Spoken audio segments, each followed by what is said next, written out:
Assalamualaikum warahmatullahi wabarakatuh. Kembali lagi bersama saya Fahimul Firdaus yang RP 10. Pada kesempatan kali ini saya akan membahas topik mengenai displaying data pada framework Y2. Jadi untuk topik mengenai displaying data di sini ada, jadi pada framework Y2 ada data formatter atau data formatter. Data formatter ini bisa memudahkan pengguna Y-Framework untuk membaca data dan juga menyediakan kelas, yaitu Y/I18n/formatter. Lalu kelas ini dapat diakses melalui Y-app lalu ke formatter. Lalu ada date formatter with local. Formatter ini juga menyesuaikan dengan application property language atau property lokal yang ada pada komponen formatter.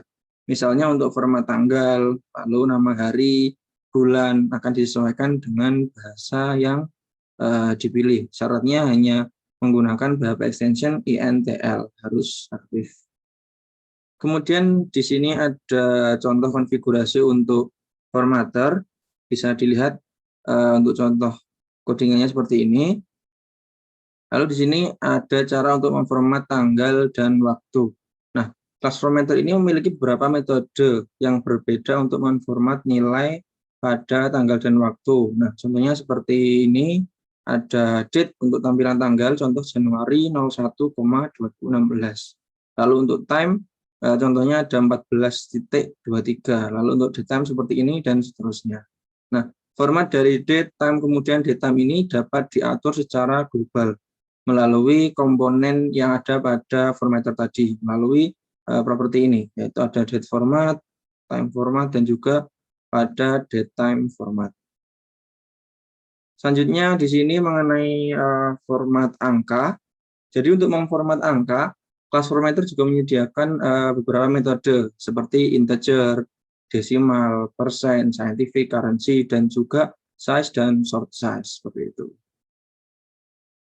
Kemudian di sini untuk format lainnya, ada format untuk mengatur tanggal, angka, lalu class formatter, dan juga digunakan untuk memformat nilai seperti raw text, end text, paragraf, HTML, email, dan lain sebagainya. Namun untuk nilai 0, di sini juga ada, tapi bisa ditampilkan menggunakan not set. Jadi dengan not set ini nanti akan ditampilkan sesuai konfigurasi bahasa yang ditetapkan, seperti itu.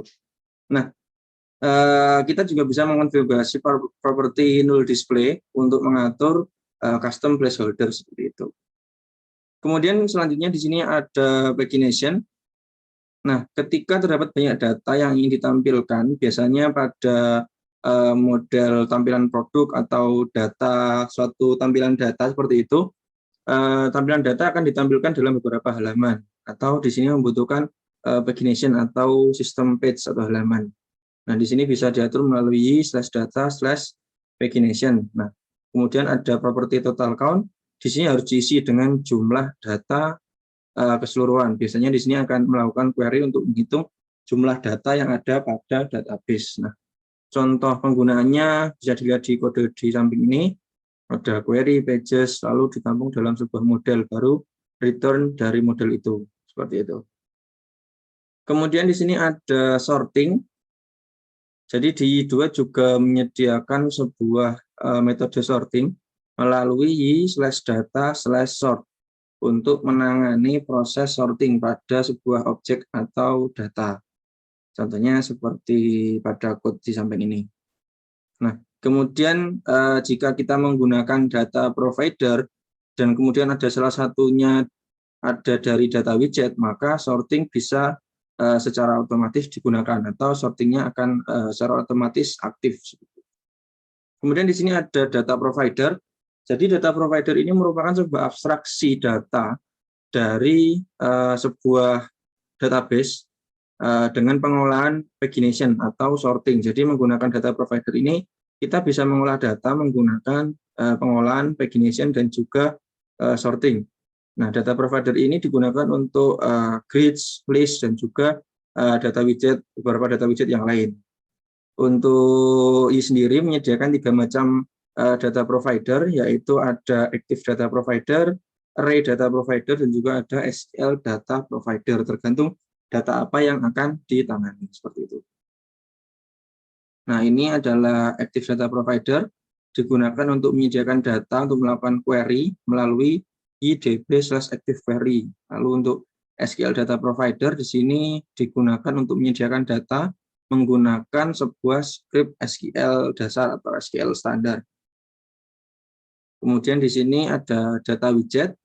Data widget merupakan sebuah widget atau pop-up tambahan yang berfungsi untuk menampilkan sebuah data. Jadi menyediakan beberapa macam data widget seperti detail view, lalu ada list view, dan juga ada grid view. Nah, untuk 3 macam widget ini sebenarnya kita juga sudah pernah menggunakan pada percobaan sebelumnya. Detail view ini pernah kita gunakan di indeks kalau tidak salah. Di list item. Nah, di sini kita menggunakan detail view kalau tidak salah. Sebentar. Atau di controller.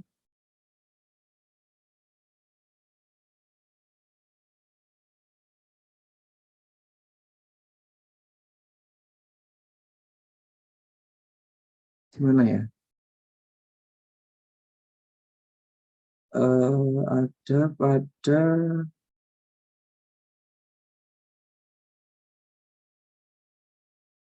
item detail seperti itu. Lalu selanjutnya untuk list view juga sudah pernah kita gunakan di ini untuk list view-nya sudah pernah kita gunakan, ini ya list view. Lalu untuk grid view juga sudah pernah kita gunakan, tapi di mana ya? Sebentar.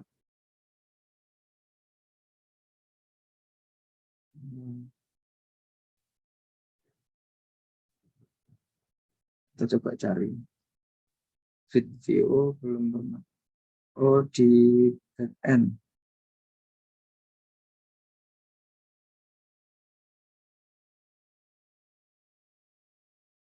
Sebentar, kita kemarin menggunakan view di item. Nah, ini ada detail view yang tadi saya maksud. Ini detail view, feature detail view. Lalu grid view juga sudah pernah kita gunakan, tapi di mana? Jadi ini adalah contoh penggunaan dari widget. Dia pertama kita inisialisasikan dulu nama widgetnya, misalkan list view seperti ini juga list view. Lalu apabila detail view juga tinggal kita tulis detail view. Untuk grid view juga tinggal kita tulis grid view. Selanjutnya seperti biasa _2. Lalu kita tambahkan keterangan widget. Baru setelah itu adalah keterangan dari widgetnya itu sendiri. Selanjutnya di sini ada latihan. Pada latihan di sini kita ada 2 latihan, yaitu kita akan menggunakan pagination atau pagination halaman tadi pada halaman depan dari aplikasi toko online. Jadi kita di sini akan membuat pagination untuk halaman indeks dari front end project MyMart kita atau project Advance Y2. Jadi ini adalah projectnya. Ini sudah pada tampilan front end kita dan sudah ada pada halaman indeks. Jadi karena ini ada banyak sekali produk, sini ada berapa produk ya di sini? Ada 8 produk. Nah, di sini kita akan membuat sebuah pagination. Kita akan membuat sistem halaman. Jadi nanti di sini hanya akan menampilkan 2 buah produk saja, lalu di bawahnya akan muncul sebuah pagination atau halaman seperti itu. Nah, caranya di sini karena kita akan membuat sebuah pagination, yang kita akan edit adalah pada bagian controller. Pertama kita akan masuk dulu ke bagian front end, lalu di controller di sini kita ke site controller. Nah, ini kemudian kita masuk ke action index. Nah, kita tambahkan pada action index ini kode seperti ini. Sebelumnya sudah saya tulis, ini belum.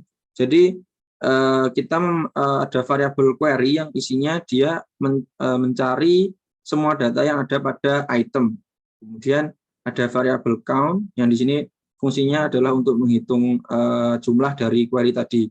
Nah, ini yang saya sebutkan tadi bahwa untuk menggunakan pagination kita harus mencantumkan jumlah total dari datanya.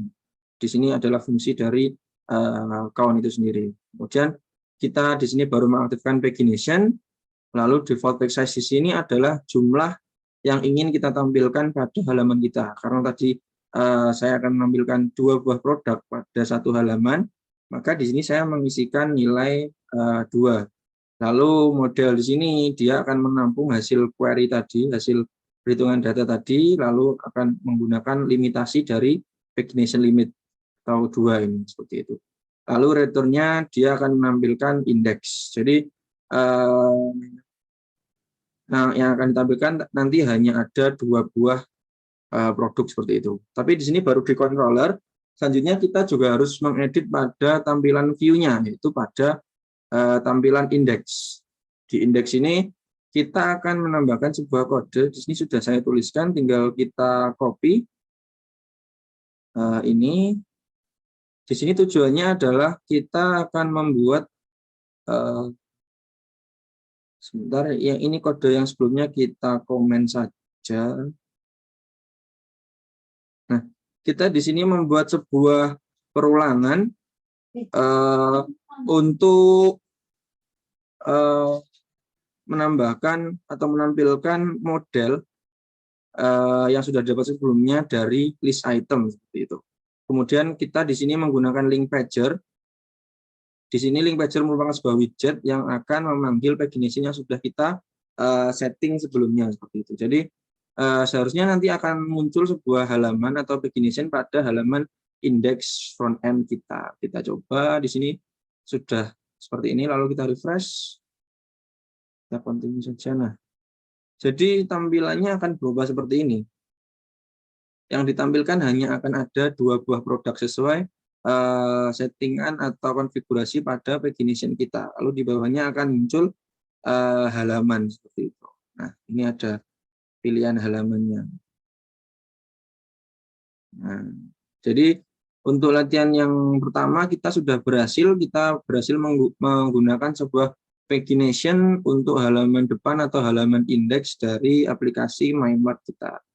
Lalu yang kedua, kita akan menambahkan sebuah fitur untuk melakukan sorting. Jadi kita akan menambahkan fitur untuk menampilkan item produk berdasarkan kategorinya atau berdasarkan kategori produk seperti itu. Di sini caranya kita kembali lagi ke controller. Nah, di sini sebelum itu kita ke indeks dulu. Kita membuat tampilannya terlebih dahulu dengan cara kita membuat sebuah form. Jadi nanti berupa seperti drop down untuk melakukan sorting. Nah, di sini sudah saya tuliskan sebelumnya, tinggal saya copy, saya pastekan ke indeks di sebelum for each ya. Karena nanti sortingnya jadi halaman atas, jadi harus ditaruh di bagian atas seperti itu. Nah, selanjutnya kita tinggal memasukkan form ini, kita sambungkan ke controller agar nantinya dia bisa melakukan sorting seperti itu. Nah, ini juga sudah ada, tinggal saya uncomment. Jadi caranya cukup, logikanya cukup mudah, alurnya, algoritmanya. Jadi active form di sini dia berfungsi untuk menerima inputan. Jadi di sini active form dengan metode post.